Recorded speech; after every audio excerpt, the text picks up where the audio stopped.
नमस्कार दोस्तों, हिंदी भाषा मंथन में आप सभी का बहुत बहुत स्वागत है। दोस्तों, अभी तो नेट सेट की सीरीज़ मेरी चल रही थी, लेकिन मैंने बीच में 9वीं और 10वीं और 12वीं की जो परीक्षाएं बहुत ही जल्द आने वाली हैं, तो उनको ध्यान में रखते हुए कुछ जो उनके टॉपिक छूटे हुए थे उनको मैं कंप्लीट करा देती हूँ ताकि उन बच्चों को तकलीफ़ ना हो। दोस्तों, अभी मैं बता रही हूँ आपको पत्र लेखन का प्रारूप क्या होता है, जिसे आप पैटर्न कहते हैं। तो जैसा कि हम सभी जानते हैं, पत्र दो प्रकार के होते हैं। एक होता है औपचारिक पत्र, दूसरा अनौपचारिक पत्र। औपचारिक पत्र जो किसी कार्यालय या किसी विद्यालय में या किसी व्यावसायिक जगह पर जो भी पत्र भेजी जाती है वो होती है औपचारिक पत्र। और अनौपचारिक पत्र आप किसी सगे संबंधी मित्र आदि को, जैसे मामा, चाचा, पिताजी, माता, बहन, भाई, किसी को भी अगर आप पत्र लिख रहे हैं तो वह होता है अनौपचारिक। औपचारिक मतलब फॉर्मल, अनौपचारिक मतलब इनफॉर्मल इंग्लिश में। आपके लिए मैं एक पत्र का प्रारूप लाई हूँ। अनौपचारिक और औपचारिक दोनों का एक एक प्रारूप लेकर आई हूँ। पहले हम अनौपचारिक पत्र का एक प्रारूप देखते हैं।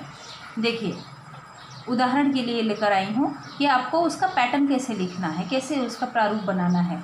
तो सबसे ऊपर आप लिखेंगे अनौपचारिक पत्र। जैसे ये पत्र मैंने लिखा है, तो ये एक बहन अपनी दूसरी बहन को, ममता नाम की बहन है जो अपनी बहन सरिता को ये पत्र भेज रही है। तो पहले आप लिखेंगे, सबसे ऊपर लिखेंगे दिनांक, जिसे डेट कहते हैं। दिनांक लिखेंगे और जैसे मैंने यहाँ पर डेट डाली है 6 अप्रैल 2021, ठीक है। तो आपको ये 6 अप्रैल 2021 या इसके अलावा कोई भी डेट है, कोई भी दिनांक है, वो आपको हिंदी में ही लिखना है। इंग्लिश वाले नंबर इस्तेमाल नहीं करने आपको। हिंदी वाले, देखिए मैंने हिंदी वाले नंबर इस्तेमाल किए हैं, आपको हिंदी वाले नंबर इस्तेमाल करने हैं। और अप्रैल है, मई, जून, जुलाई जो भी है उसको भी हिंदी में ही लिखना है। फिर दूसरा नंबर आता है संबोधन।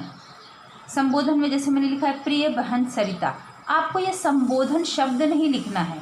ये मैंने पैटर्न आपको बताया है कि पहले दिनांक लिखा जाता है, फिर संबोधन, फिर अभिवादन, फिर प्रारंभ, फिर विषय विवेचन, उसके बाद नीचे आएगा समापन आएगा, फिर हस्ताक्षर, नाम, पता, ईमेल आईडी, ये सब आएगा, ठीक है। तो इसमें आपको क्या लिखना है, क्या नहीं लिखना है, मतलब जो भी मैंने हेडिंग में लिखा है उनमें से क्या लिखना है, क्या नहीं लिखना, वो मैं बताऊँगी आपको।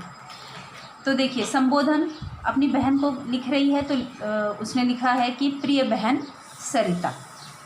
फिर अभिवादन करेंगे, शुभ आशीर्वाद या बहुत बहुत प्यार। फिर पत्र का प्रारंभ करेंगे, आपको ये संबोधन, अभिवादन, प्रारंभ ये सब नहीं लिखना है। प्रारंभ करेंगे तो वह लड़की जो है, ममता नाम की लड़की, अपनी बहन सरिता को पत्र लिख रही है। और चूँकि सरिता अपनी कक्षा में फेल हो गई है, तो उसे समझाने के लिए पत्र ममता लिख रही है। तो इसका प्रारंभ इस पत्र का होगा, पिताजी के पत्र से ज्ञात हुआ कि तुम वार्षिक परीक्षा में असफल हो गई हो। इससे तुमने खाना पीना छोड़ दिया है, किसी से बातचीत भी नहीं करती हो। उसके बाद विषय विवेचन। अब ये जो दूसरा वाला पैराग्राफ रहेगा वो दूसरे पैराग्राफ से नीचे से शुरू होगा। इसमें यहाँ पर जगह नहीं छोड़ना है, डायरेक्ट लिखना है, क्योंकि अभी पेपर पैटर्न बदल गया है इसलिए, ठीक है। तो विषय विवेचन, ये शब्द भी आपको लिखना नहीं है, डायरेक्ट यहाँ से शुरू करना है। जैसे ये बहन, यहाँ से शुरू हो जाएगा, बहन यह सब ठीक नहीं है, इससे तुम्हारा स्वास्थ्य बिगड़ जाएगा। माताजी 2 महीने से अस्वस्थ थीं, इससे तुम्हें घर का सारा काम काज करना पड़ता था, इसलिए शायद तुम्हारी पढ़ाई ठीक से नहीं हो पाई। कोई बात नहीं, तुम अगले वर्ष अच्छी तैयारी कर पाओगी, ऐसी आशा रखती हूँ। अपने जीवन में सुख दुख, लाभ हानि और हार जीत को स्थिर मन से स्वीकार करना चाहिए, ठीक है। इतने में समझा दिया उन्होंने। पहले शुरुआत में कुछ कही बातें, फिर मुख्य विषय के बारे में कुछ बातें कही, अब यहाँ पर उन्होंने समझा दिया है। फिर पत्र का समापन कैसे करते हैं, समापन शब्द भी आपको नहीं लिखना है, ठीक है। पत्र को समाप्त करने के लिए अंत में पैराग्राफ बदल कर लिखते हैं कि प्रयत्न सफलता की कुंजी होती है, अतः अपने अध्ययन का कार्य जारी रखो, अगले वर्ष तुम्हें सफलता अवश्य मिलेगी। घर में बड़ों को मेरा प्रणाम और छोटों को आशीर्वाद कहना। तुम्हारे पत्र की प्रतीक्षा करूंगी, तुम्हारी बहन ममता। उसके बाद यहाँ पर आएगा, उसके बाद नीचे आएगा हस्ताक्षर। आपको हस्ताक्षर नहीं लिखना है, सीधे आपको हस्ताक्षर कर देना है, जैसे मैंने यहाँ ममता लेकर हस्ताक्षर किया। फिर आएगा नाम, तो यहाँ पर ममता शर्मा। पता, वहाँ का जो पता रहेगा। आपको नाम और पता यह भी लिखने की आवश्यकता नहीं है, अगर आप लिख भी देंगे तो ये मार्क्स नहीं कटेंगे आपके। तो नाम ममता शर्मा, पता साईं बाबा मार्ग, शिवाजी नगर, पूना। ध्यान रखना कॉमा वगैरह का आपको बहुत ही ज़्यादा ध्यान रखना है, इन सब पर मार्क्स होते हैं। अंत में आपको लिखना है ईमेल आईडी, ये लिखना है आपको ईमेल आईडी, जो हेडिंग दी है ना ये आपको लिखना है। उसके बाद यहाँ पर 2 डॉट करके फिर जैसे कि मैंने जिसने पत्र भेजा है उसी के नाम की ईमेल आईडी होनी चाहिए। तो ये ममता शर्मा ने पत्र भेजा है इसलिए mamtasharma@gmail.com, या मैंने यहाँ पर ईमेल आईडी लिख दिया। एक बार फिर से आपको दिखा देती हूँ मैं। देखिए यह पत्र का प्रारूप है। जब आप अनौपचारिक पत्र लिखेंगे तो सबसे ऊपर दिनांक डालेंगे, उसके बाद जिसे भी लिख रहे हैं, अगर आपसे बड़े हैं पिताजी हैं तो आप लिखेंगे आदरणीय पिताजी या आदरणीय चाचा जी, या आपके दोस्त हैं तो प्रिय मित्र। फिर अभिवादन, कोई बड़ा है तो चरण स्पर्श कह सकते हैं, नमस्कार कर सकते हैं, या छोटा है तो बहुत बहुत प्यार या सस्नेह शुभाशीर्वाद। ठीक, फिर पहले दिनांक, फिर संबोधन, फिर अभिवादन, फिर पत्र का प्रारंभ करेंगे। उसके बाद उसका विषय विवेचन, मतलब पहला वाला पैराग्राफ में पत्र को शुरुआत की बातें लिखेंगे, फिर विषय विवेचन में मुख्य बातें लिखेंगे, और समापन में किस तरह से पत्र समाप्त किया जाता है ये बातें लिखेंगे। इस तरह की बातें लिखेंगे। उसके बाद साइन करेंगे, उसके बाद नाम लिखेंगे, जो भी व्यक्ति भेज रहा है वहाँ यहाँ पर उसका नाम होगा और उसका पता होगा।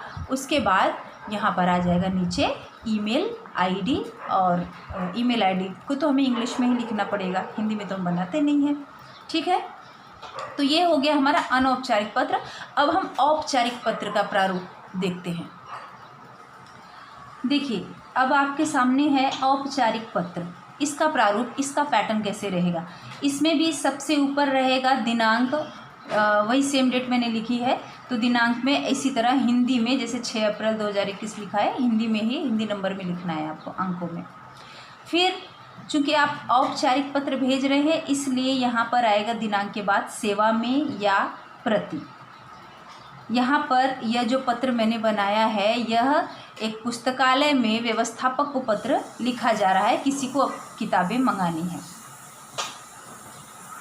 तो सबसे पहले ऊपर दिनांक, फिर सेवा में या प्रति, उसके बाद कॉमा, उसके बाद आएगा जिसे आप भेज रहे हैं उसका नाम और उसका पता। यहाँ पर नाम में व्यवस्थापक लिखा है क्योंकि वहाँ के व्यवस्थापक को भेजा जा रहा है। अगर आप स्कूल में भेज रहे हैं प्रिंसिपल को, प्रधानाचार्य को, तो यहाँ पर आप लिखेंगे प्रधानाचार्य, या किसी कुलपति को भेज रहे हैं लिख रहे हैं तो कुलपति जी लिखा जाएगा। अध्यक्ष, किसी डिपार्टमेंट का कोई अध्यक्ष है तो उसे अध्यक्ष महोदय लिखा जाएगा।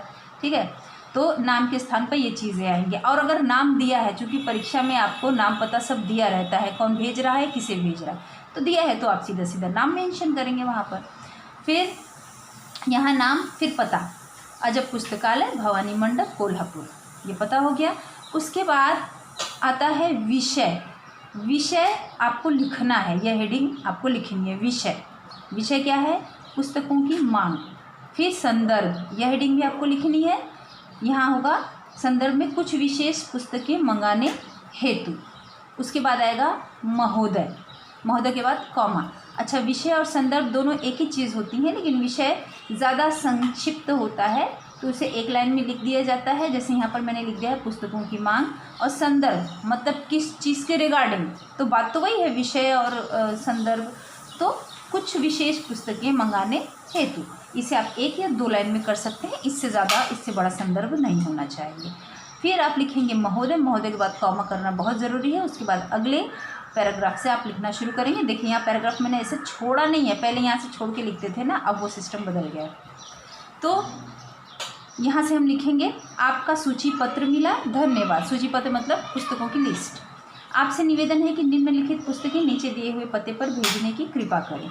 आपके नियमानुसार 500 रुपये का धनादेश पेशगी के रूप में भेज रहा हूँ। धनादेश मतलब पैसे, पेशगी के रूप में मतलब एडवांस भेज रहा हूँ। ठीक है, फिर अच्छा देखिए यहाँ पर 500 जो लिखा है मैंने वो भी हिंदी के अंकों में लिखा है। आपको भी अगर बीच में कोई भी नंबर आता है तो उसे हिंदी के अंकों में लिखेंगे। अगर आप पुस्तक मंगा रहे हैं या औषधि मंगा रहे हैं, कोई चीज़ मंगा रहे हैं, तो उसके लिए एक इस तरह की सारणी बनाई जाती है। ठीक है, तो उसमें पहले आएगा अनुक्रम मतलब नंबर, कितनी चीज़ें। ठीक है, फिर दूसरा आएगा पुस्तक का नाम। जैसे मैं पुस्तक मंगा रही हूँ तो मैं आपको इसका बता रही हूँ, पुस्तक का नाम, फिर लेखक का नाम, फिर प्रतियाँ। प्रतियाँ मतलब कितनी मात्रा में मंगाई जा रही हैं। ठीक है, तो पहला है पुस्तक का नाम है नदी के द्वीप, लेखक का नाम है अज्ञेय और प्रति कितनी है? 1। प्रतियाँ मतलब कॉपियाँ, कितनी कॉपी मंगा रहे हैं। दूसरा है आपका बंटी, पुस्तक का नाम है, लेखक का नाम है मन्नू भंडारी और प्रतियाँ उसकी कितनी है? 1 ही हैं। तो ये तो मैंने एक छोटा सा आपको एक सारणी बना के दिखा दिया है। आप चाहे तो 4 किताबें मंगा सकते हैं, 3 किताबें, जितनी आपकी इच्छा हो। और ये जो किताबें हैं, किताबें असली किताबों के नाम होने चाहिए, उनके लेखक के नाम होने चाहिए, ऐसा कुछ भी काल्पनिक नहीं लिखना है आपको। फिर उसके बाद हम नीचे लिखेंगे उसके बारे में कि कृपया ध्यान रखें कि पुस्तकें अच्छी दशा में हो तथा उन पर उचित छूट भी देने की कृपा करें। उसके बाद लिखेंगे धन्यवाद। इसी तरह से आप औषधि वगैरह मंगा सकते हैं या कोई और चीज़ मंगानी हो तो मंगा सकते हैं।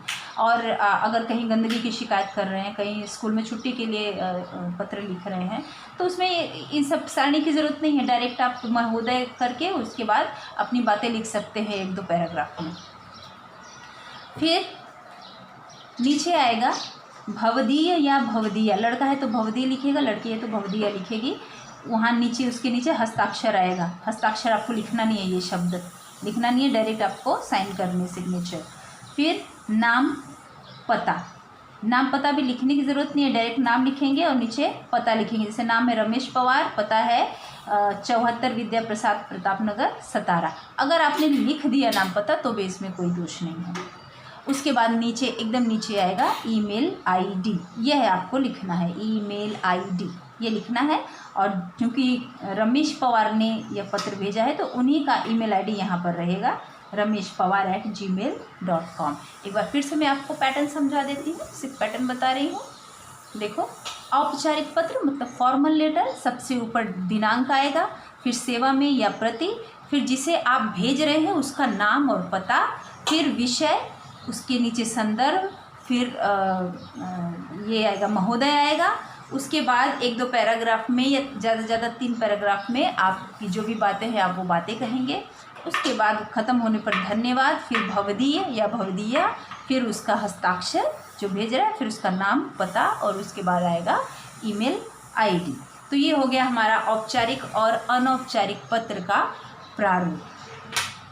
इसके साथ ही मिलते हैं अगले वीडियो में। आपको कोई भी डाउट होगा, कुछ पूछना होगा तो आप इसके कमेंट बॉक्स में पूछ सकते हैं। तब तक के लिए खुश रहिए, मुस्कुराते रहिए। Bye bye.